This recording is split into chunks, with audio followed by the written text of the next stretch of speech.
और मैं 1994 में भारतीय जनता पार्टी में मंडल में अध्यक्ष बना। हमारे चौधरी फतेह खान साहब और हमारे विधायक एमएलए हमारे साहब सिंह चौहान जी, उन्होंने मुझे मंडल में अध्यक्ष बनाया। और फिर उस तरह से जब मैं पार्टी में आया तो मैंने अल्लाह से दुआ की कि या अल्लाह मैं भाजपा में आ गया हूँ और 94 में मैं आ गया हूँ और मेरे हाथों से ऐसा काम करा दे कि जो मुस्लिम भाजपा से जुड़ जाए। तो मैंने बैठ करके इतना काम किया, मैंने पीछे मुड़ के नहीं देखा और मैं काम करता चला गया और इतना काम किया। फिर मुझे भाजपा ने दायित्व दिए। मैं 3 बार से उत्तर पूर्वी दिल्ली जिले से जिला अध्यक्ष हूँ। 2 बार मैं पूर्वांचल प्रकोष्ठ दिल्ली प्रदेश का मंत्री रहा। कई बार मैं मंडलों में अध्यक्ष रहा, कितनी बार मैं समितियों में अध्यक्ष रहा और इस संवाद सेल का सीलमपुर से प्रभारी रहा। बराबर मुझे पार्टी ने दायित्व दिया, बड़ा मान सम्मान मुझे मेरे काम को देख करके मुझे उन्होंने दायित्व दिया और आज तक मैं उनका काम कर रहा हूँ। ये जो हमने देखा वीडियो, हमारा ईमान लरस गया और बड़े आँखों में एक तरह से आंसू आए हमारे।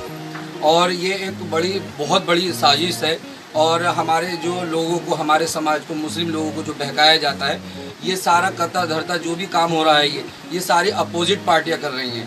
मैं तो उनसे कहता हूं कि अरे आप बढ़िया करके काम करें, बढ़िया करके जनता को आप उनकी योजनाएं निकालें, उनको सहूलत दें, उनको बहकाएं नहीं, हिंदू मुस्लिमों का बात ना करें। तो जनता ऐसी नहीं है, जनता आपको जिताएगी। आप भी, ये तो सत्ता है, कल किसी की, कल आज किसी की। जब आप बढ़िया काम करेंगे तो आप भी आ जाएंगे। लेकिन इस तरह से भारतीय जनता पार्टी को बदनाम करना और नरेंद्र मोदी जी को बदनाम करना, ये गलत बात है। गठबंधन बनाना, इस तरह से हरा दीजिए, हम सारे एक हो जाएं। और अब इस तरह से तरह तरह के केस कि तबरेज़ अंसारी को किस तरह से उसको मारा जा रहा है, किस तरह से उसको पीटा जा रहा है, ये सारा बड़ा गलत मैसेज ये। और किस तरह से भारतीय जनता पार्टी को बदनाम किया जा रहा है। भारतीय जनता पार्टी ने, नरेंद्र मोदी जी ने पूरे प्रशासन को एकदम अलर्ट कर दिया और ये कह दिया कि हम कड़ी से कड़ी सज़ा देंगे। ये इंसानियत के खिलाफ है ये, और ये हमारे परिवार के, जो हमारा हिंदुस्तान पूरा परिवार है, उस परिवार के खिलाफ है। तो हिंदू मुस्लिम सारे, सिख ईसाई जितने भी मज़हब हैं, सारे हमारा परिवार है। और इस परिवार पे अगर कोई उंगली उठाता है या कोई अगर हमें ये पाया गया कि इसने गलत किया है तो उसके लिए कड़े से कड़े उसके लिए सज़ा दी जाएगी उसको। अपोजिट पार्टियाँ हैं जो मोदी जी के खिलाफ हैं और भारतीय जनता पार्टी के खिलाफ हैं।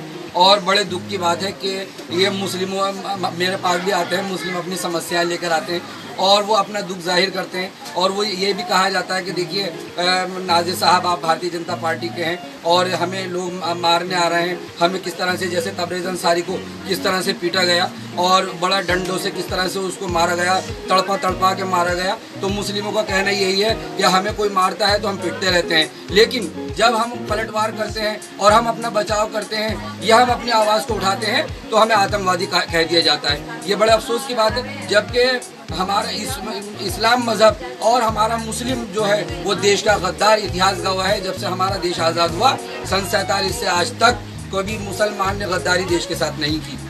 तो ये हमें बड़े अफसोस की बात है। और जो ये तरह तरह के जो ये पार्टियां, अपोजिट पार्टियां जो भाजपा की छवि खराब करने के लिए लगी हुई हैं और ये मोदी जी की, मैं तो उनको ये सुझाव दूंगा कि ऐसा ना करें।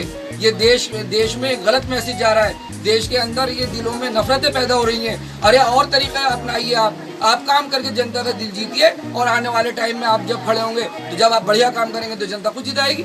जब आप अच्छे काम नहीं कर रहे हैं तो जब भी तो हम बढ़िया काम कर रहे हैं, मोदी जी अच्छा काम कर रहे हैं, भारतीय जनता पार्टी अच्छा काम कर रही है, जब भी तो हम जीत के आ रहे हैं फुल बहुमत से। जब से हमारी सीलमपुर विधानसभा बनी और हमारी बहनें और हमारे भाई, हिंदू मुस्लिम भाई चाहते बहुत है कि नाज़िर भाई आए निकल के।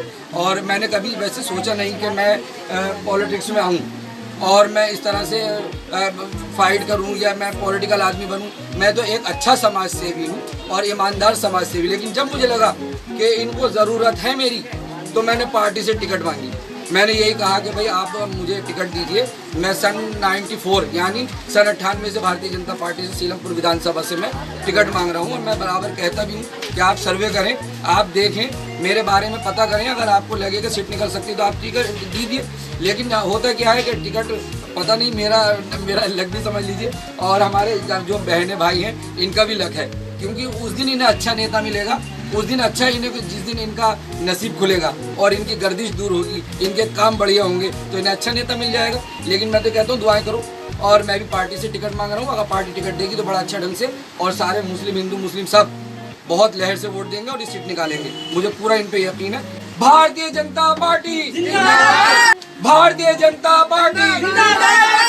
तो आप इनसे ये जो है जाफराबाद देखिए, मैं मोदी जी की रैली में जापानी पार्क में गया और वहाँ लोग आप समझते हैं कि मुस्लिम थोड़ा कम जुड़ता है, लेकिन कोई नहीं, हमने काम करे और हमने बताया कि भाजपा के संविधान क्या है, भाजपा किस तरह से काम करती है। भाजपा का एक एक नेता बहुत अच्छा है, भारतीय जनता पार्टी सेकुलर है और हमने इन सबको वहाँ जापानी पार्क रोहिणी में, ये बहनें हमारी और भाई हमारे इतने वफादार कि हज़ारों की तादाद में ये जापानी पार्क रोहिणी में नरेंद्र मोदी जी की रैली में मेरे साथ गए और बड़े नारे, नाजिर भाई जिंदाबाद।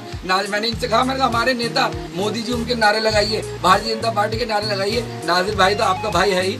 तो इन्होंने बड़े नारे लगाए, नरेंद्र मोदी जी के भी नारे लगाए, भारतीय जनता पार्टी के भी नारे लगाए, लेकिन ये बाज नहीं आए नाजिर भाई के नारे लगाने में। मैं इनका थैंक्स करता हूँ कि बड़ा मोहब्बत करते हैं नाजिर भाई से भी।